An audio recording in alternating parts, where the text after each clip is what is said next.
Starring June Lockhart, Hugh Riley, John Provost as Timmy, and, of course, Lassie.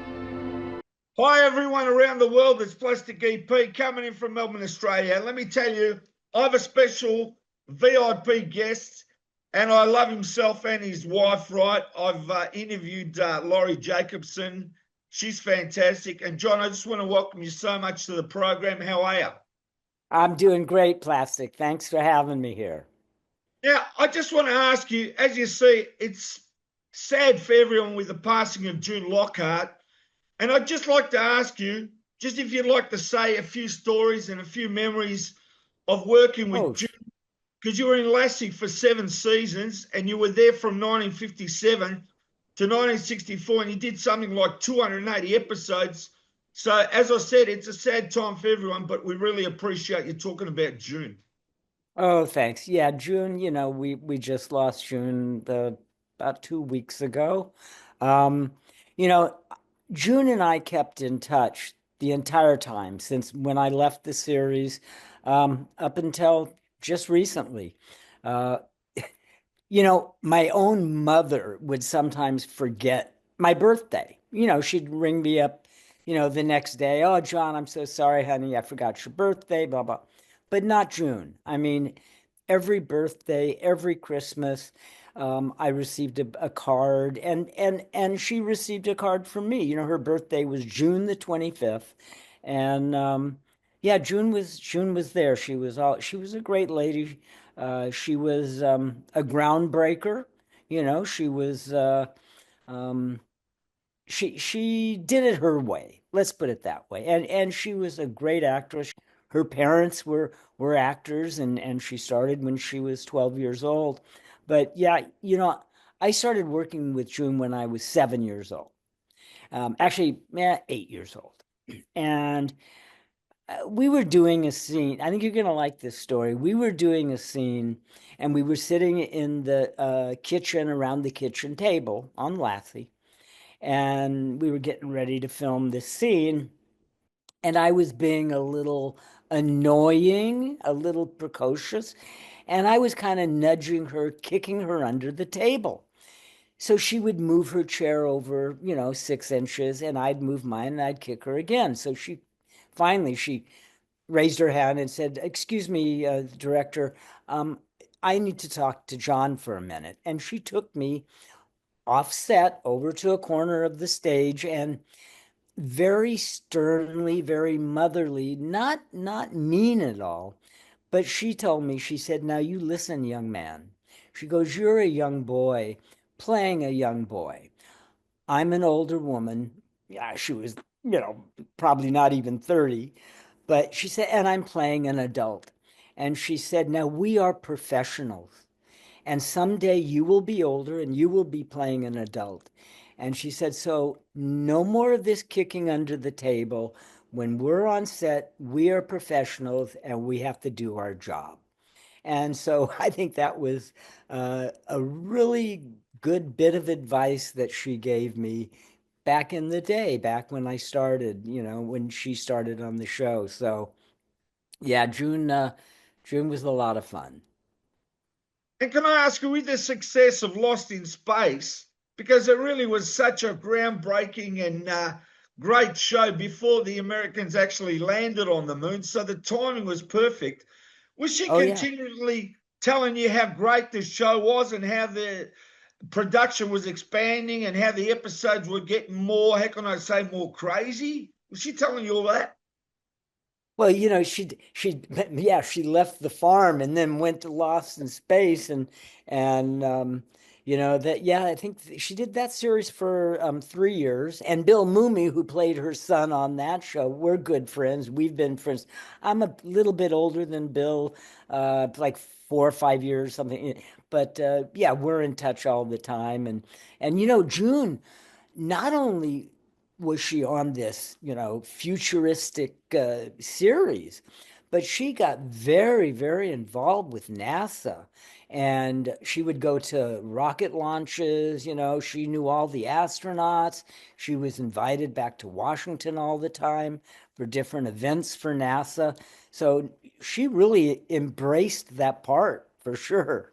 Now, I've got to ask you, with the success of this show, because you got to understand, as a young child myself, we'd go to state school, right, which is elementary school here in Australia, and we'd rush home, and guess what? Lassie was the big show of Australia, like it really was. There was nothing like it because everyone loved dogs and animals. So it appealed worldwide to everybody. And I want to speak specifically now about Australia. Did the producers or anyone come to you at any point and say, do you know how big Lassie is in Australia? And what did you know of Australia? Well, when we were doing the series, we didn't really have a concept of how big it was. I mean, we were in the second year. I was 7 years old. This was 1957 when I started. The following year, we were in 128 countries. I mean, that's crazy.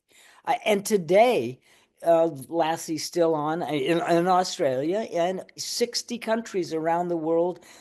In the States here, we're on over a dozen cable channels. I mean, it'll just go on and on. But Plastic, the reason that it was so big in Australia was because, like you said, it was a true stories.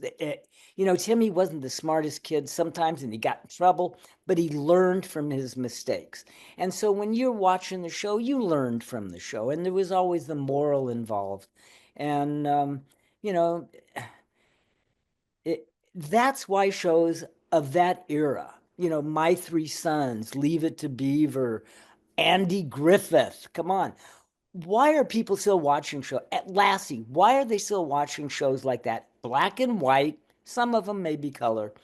Why? Because they were quality. So much of this stuff that's on today, who's going to be watching it in 15 years? They're not, I mean, all these reality shows, who really cares? I mean, but the shows that we did back then, the writers cared about what they were writing, the producers, the directors, they cared what they were giving the public. And that's what you saw. And that's why we're having this conversation. And the great thing, that embeds you in pop culture as well, right? In the TV. But you know what fascinates me now? I'm just saying, from that, you moved on, you did that movie, the computer shoes, right? You got to understand, back then, cinema was huge here in Australia as well. So, I mean, working with Kurt Russell, I mean, that must have been great working for Disney as well, just that movie. Oh, yeah. Oh, yeah. After Lassie, and just, I'll backtrack a second here, but, I had a 7-year contract with Lassie. 7 years was coming up, and there was a 3-year option. Well, the studio, they wanted to go for 3 more years for a total of 10. Well, I'm 14 now. The hormones are starting to kick in, and I'm looking at girls, and then I got a dog over, and I'm saying, "No, wait a minute. What do you want to do?" I said, and then people, the girls, they thought of me, oh, little Timmy, and I'm not little Timmy. So I quit the show, and I wanted to work, which I did. Further on, and wanted to do movies, but I was just tired of being Timmy. So when I got the job for the Disney show, Computer Wore Tennis Shoes, okay, we're on set. It's lunchtime. We're at Disney Studios. Kurt and I are having lunch, and we had both had our birthdays. I had just turned 18, and Kurt had just turned 17. And I said, Kurt, I've been working 15 years because I started when I was 3 years old. And I said, I've been working 15 years. I think I should take a break. And he looked at me and he said, yeah, I think you should take a break. But what he didn't tell me, Plastic, was that there was going to be 2 more of the Computer Wore Tennis Shoes movies. And I was having so much fun doing it, I would have stayed and done 2 more movies. But I didn't. I wrote my pink slip again, and then I kind of left the industry for a few years, went to college, and then, did a lot of talk shows and things like that. But then we had the new Lassie series, and, it just keeps going on and on. Well, the other fascinating thing is you moved on to become a teen idol. Now, you've got to understand, living in Australia, we didn't get all the magazines, but magazines like 16 Magazine, Oh, Tiger sure. Beat, Teen World, and all these, you can go to eBay and see them. And it says John Provost in there with pictures of the monkeys and that. I mean, that is pop culture there. Now, moving away from Lassie and being a young adult teenager, I think you lived the best times because there were so many things happening. I want to know what it was like to be a teen idol. And I also want to mention the monkeys because I want you Oh, to look sure. at a fantastic photo. You and Davy Jones, right, on trail bikes or motorbikes. Tell me about that photo and when it was and how you two became really great friends. I want every Monkeys fan out there in the world to know Hey, about that. yeah, Davey was a really great guy. I mean, yeah, he was just a normal guy, and we hit it off. I think we met at some photo opportunity, but we hit it off, and he was a big horse guy, and I've always loved all the animals. So, but yeah, I had a motorcycle, but this is crazy. When I turned 16, we're allowed to get a driver's license in the States or in California. And my parents wouldn't let me get a car, but they let me get a motorcycle. That don't make sense. So, long story short, Davey, he had his own house. I was still living at home, and he had a house up in the Hollywood Hills with a swimming pool. And so, sometimes I'd go up there and go swimming and stuff. And later on, over the years, in my late teens, I had a kind of a show like this, but not worldwide, very local. And Davey did the show a couple times, but we kept in touch. And as a matter of fact, I wish I had the photo here, but I have a great photo of Lori and I with Davey at an event just a few years before he passed. But yeah, Davey he was a great guy. What can I say? But and you were saying earlier that you were the monkeys people. I was kind of the Beatles. But hey, love music. We listen and go to music all the time. It's amazing. I'm just saying the time that you lived in, to me, it's the golden age. I mean, it definitely is. Like you were growing Oh up, yeah. you're watching TV. The channels were limited here in Australia, and I believe they were Oh, limited here in the West. too. And it wasn't like now. Now it's all like everything's instant. When back then, you watched a TV show and you didn't worry about the other 50 stations to watch, right? It was like it had Exactly. your attention and your attention span. I find with the young people now, I've got a son, right? And the guy's a mural artist. And I do these podcasts and he just doesn't care. And one day I put one on TV and he's sitting there and I was waiting for him to get up after 5 minutes. And it was a monkey podcast and we're talking about the Uh, albums. And he's sitting there and going, this is interesting. I'm going to watch yeah, this. And I'm thinking to there you myself, go. I got his attention. That's really funny because it's the same thing with getting young kids interested in the old Lassie stuff or the black, because number one, it's black and white, so they don't, not black and white, this is boring, right? But once they see and once they can tune into it, in their minds, and they just totally relate to it. So yeah, hey, there's hope. I got to tell you, in Australia, we didn't get colour TV till 73, 74. Okay, that was, yeah, the late well, I did 249 half-hour Lassie episodes, but only 5 in color. And that was in 64. So you guys, I guess about 10 years later, you got color. Yeah, but I got to say also, because 1964 is like the fads. You had the Munsters, you had the Addams Family, and that was mainly filmed Yeah. in black and white, but they got a few Munster episodes or their movie that was done in colour. And as I said, Hmm. even Lassie was made into movies, and it was like Yeah. Lassie was like the emblem and the symbol of the world because everybody loved animals, and it said that just cuts across all ages, Oh, all sure. all And countries, everything. and when you travel, and especially back, in the day, when anybody would see a collie, they didn't say, "Oh, look at the collie." They'd say it's a Lassie, because that it was um, an Lassie's an icon. Like you say, known worldwide. I mean, and so is Skippy. Give me the bush kangaroo. I've watched Skippy. We've watched Skippy. Now I got to tell you something about Skippy that you don't know, right? But Uh-oh. what What? happens is Skippy does some amazing things, like he opens doors and things like that. But what they don't tell you is those Skippy hands, you used to be able to buy like can openers. They're like had Right? kangaroo arms, and they used like can openers to grab the door, but you didn't see it. You know what I mean? It wasn't Skippy's real hands grabbing the door. Like they used different Okay. A- techniques. After Lassie, I did a couple episodes of Mr. Ed, the talking horse.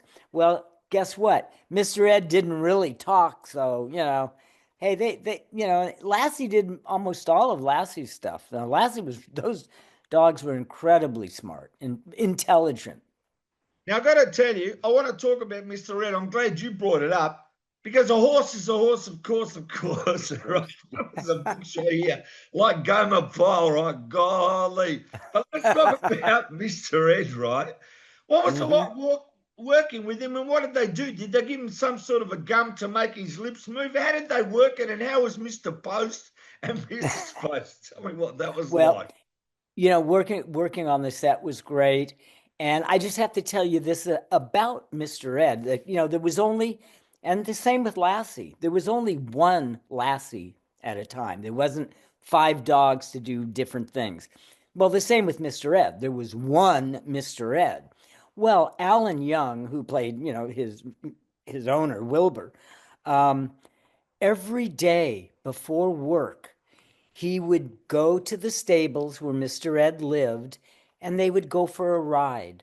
Just a ride, to be together, to be buddies, to be friends. Then they would go to work.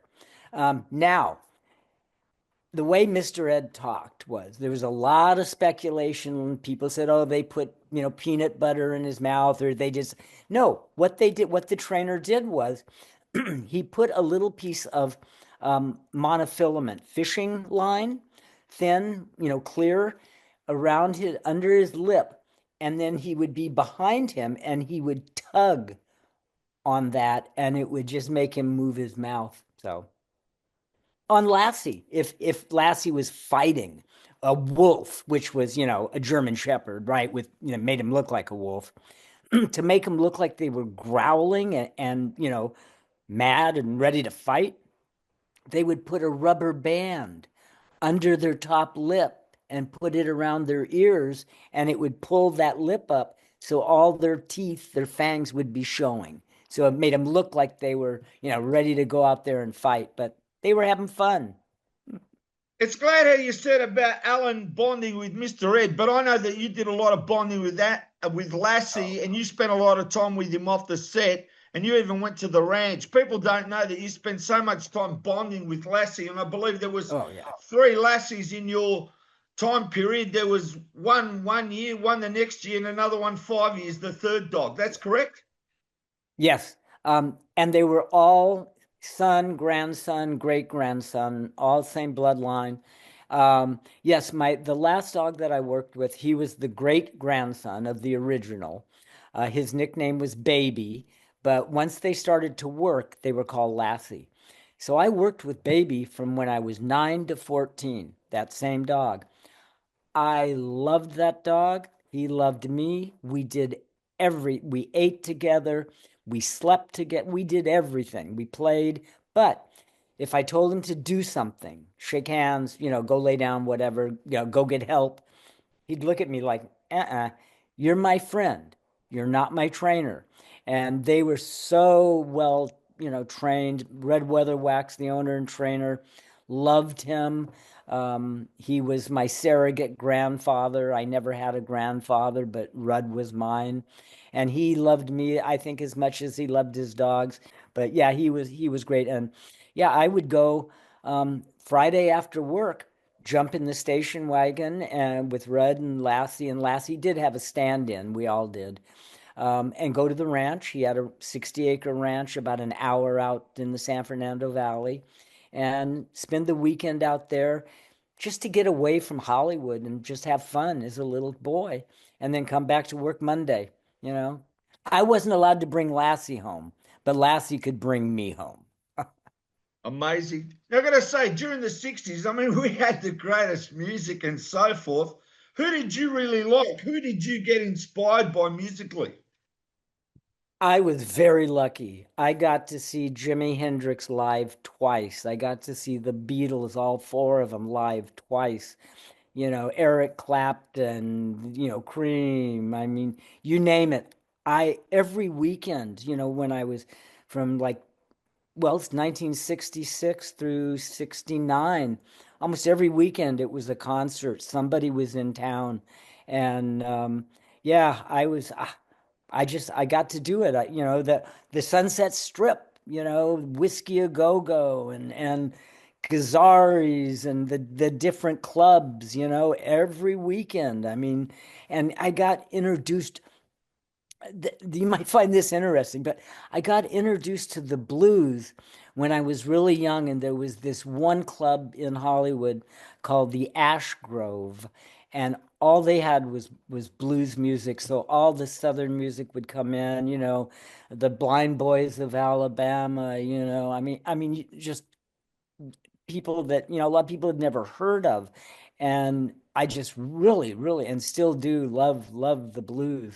It was a whole different thing when it was a totally different from the rock and roll side, but I loved it all and still do. This is my last question on Lassie, right? Because Okay. you get asked about Lassie all the time, and I know that how much more can you ask about Lassie? Like, it's been done and overdone, right? But you're in pop culture, in TV history, and I mean, it's like when you look back, and I mean, I know it's hard and you look on it fondly and that, but as you got to understand, you're a child actor doing a job, adapting to something that's totally new. And when you were doing that, you can't recreate what was in the past. You just keep moving on and evolving like what you're doing. And you look back on your career and you go, I do remember what I did. And I know it's great and it stands forever on film. And it's something that's never going to go away for generations and generations to come. So I'm saying, in the future, what is it that you'd like to tell your fans about your career with Lassie and what you did? I mean, this is what it is. You've got a legacy and people love you. Yeah. And that's what you really got to understand, because you got inside their hearts. And that's the truth. Well, I was Timmy. I mean, I embraced that. We were one. And, yeah, there could have been a lot of other things I could have done um, that did not have the positive legacy that Lassie has. And it's like I said earlier, when we were filming, nobody had a clue that people would still, I mean, this long, even, June, when she was getting up in age, sometimes I'd give her a call and her caregiver would say, yeah, Miss Lockhart's napping now. Can you call back later? Or sometimes she'd say, no, I just don't feel like talking. But, you know, it's, it was, what can I say? I mean, it was just a great legacy, the people that I worked with. Um, and it was a crazy time for being in I mean, we were in the beginnings of TV. The studios, they were used to making movies, and now they're going to make these TV shows. It was everything was changing. Like we had three channels, four channels if you were in a big city like LA or New York. Things were, you couldn't record it. You had to watch it when it was on. So we were flying by the seat of our pants and trying to get an idea of like, wow, how is it gonna work? Well, I guess it worked out pretty good. Now, I just want to say you got a fantastic wife, Laurie, and I've interviewed her a few times, and we were lucky enough even to see your home, right? You went with your home and you made an appearance on the show. I'll never forget, right? That cracked me up. But I got to say, her books, and I'm going to go through a couple of them now. She wrote a book, right, on your career, right? Timmy's in the Well, the John Provost story. And that was in 2007. And we want everyone to go out and buy that. And they can read all about the Lassie story and your life and whatever. Oh, thank you so much. And yes, since the book originally came out, a lot has transpired in that time. So we updated the book and added a ton more photos and about 100 pages. So, and I think it's like its third, fourth printing. That's Timmy's in the fantastic. well, which I never did fall in a well. We don't know where that came from. It's one of those urban legends, but it never happened. Thanks for explaining the title because I wasn't up to speed on that. Yeah. Now, I also want to say she wrote a fantastic Beatle book, and I did an interview specifically on that called Top of the Mountain, the Beatles at Shea Stadium, right, in 1965. That book came out in 2022, and I want every Beatle fan or every music fan to go and get the book because it is just fantastic. And I know you're a big fan of that book. I've seen some pictures of you holding that book up. Oh yeah, yeah. No, well, love the Beatles too, but oh yeah, no, that was crazy. That was the very first stadium concert ever in the world. And I mean, and now look at, what they do. But yeah, it was the very first. It was really a great story. And also want to say she wrote another fantastic book, which I did my first interview with Laurie, and that was called TV Dinners. 40 classic TV stars, and they dish up their favorite recipes. Some are good, some aren't so good. I have two recipes in there, and they're great. I just want to say, when you read that kind of book, you get hungry, John. You know what I mean? I mean, my background is Greek background. My parents were Greek, so we love Greek taverns and Greek food, and I'm sure you do too, right, Laurie? Oh yeah, But I'm just saying, healthy. have you been to Greece? Long time ago, 1968. Oh, not since then, but no, I did. Oh yes, and it was amazing. It was amazing. Can I also ask, have you come to Australia? Have never been down. Would love to. I have friends that have done it, and I hear it's kind of a short flight. Now, I've been to America 4 times, not that it matters. And actually, yeah, 4 times and 5 times to Greece. And my favorite country in the world is Greece. And I just All came right. back from London. I've never been there at all, and Greece recently. And I just want to say to yourself and Laurie, when you come to Melbourne, Australia, my wife and I will be taking you out to dinner or a Greek tavern. And I'm sure you'll enjoy that. And you'll enjoy Melbourne, Australia, because as I said, I can't speak for the rest of the world because I already know they love you. But let me tell you, there's a special place in Australia. They love you for everything you've done, John. And I mean that sincerely. Because you're Well, part thank you. of Australia's culture. I mean that. It's shows like Lassie. I'll give you an example. Partridge Family, The Brady Bunch, Gilligan's Island. It's these Okay. shows that the kids grew up with all over Australia, and we had nothing. We just had 4 TV stations, and it Wow. was like, it was everything. You used to run home from school, as I said, and you used to see it. Whether it was the Monkeys or whatever, it was like Batman. Batman and the Oh yeah. Monkeys was shown when I turned 9 years old in July 1967. Even though the Monkeys was shown in September 66, we didn't get the show until July 67, and also the first episode of Batman in July 67. And that's when I turned 9 years old. So it was a turning point because they were two of the greatest shows at that time. So I All just right. want to say, overall, it's been such an honor and a pleasure to interview you, John. And I mean, Well, thank you. when you wake up every day and you realize I'm John Provost, right? And when I mean in that context, you look back and say, yep, I did that. And you know what? It's a great day. And you watch the shows and you're enriched and you're sending out happiness through those shows, you know, and that's what we really need now in the world. And I tell you what, Lassie, as I said, I can't even go how huge the show was, even in black and white. That's all we had as kids growing up. And it was like, it was the greatest. And I want to say, well, thank you so and much. your And wife are the best. No one has ever come up to me and said they hated Lassie. So we did something. We did it right. John, I just want to thank you so much. Well, thank you so much for having me on. And hey, it's been a lot of fun.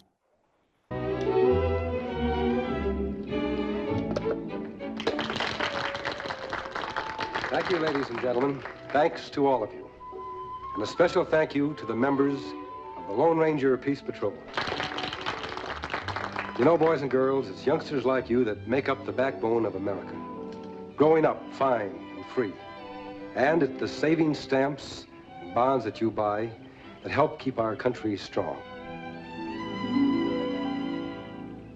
I've presented plaques to many schools throughout our land. But I take special pride in presenting the plaque for this school to a lad who did his job in the best Lone Ranger Peace Patrol tradition. Timmy, I congratulate you and your school for doing a fine job. Come on, son.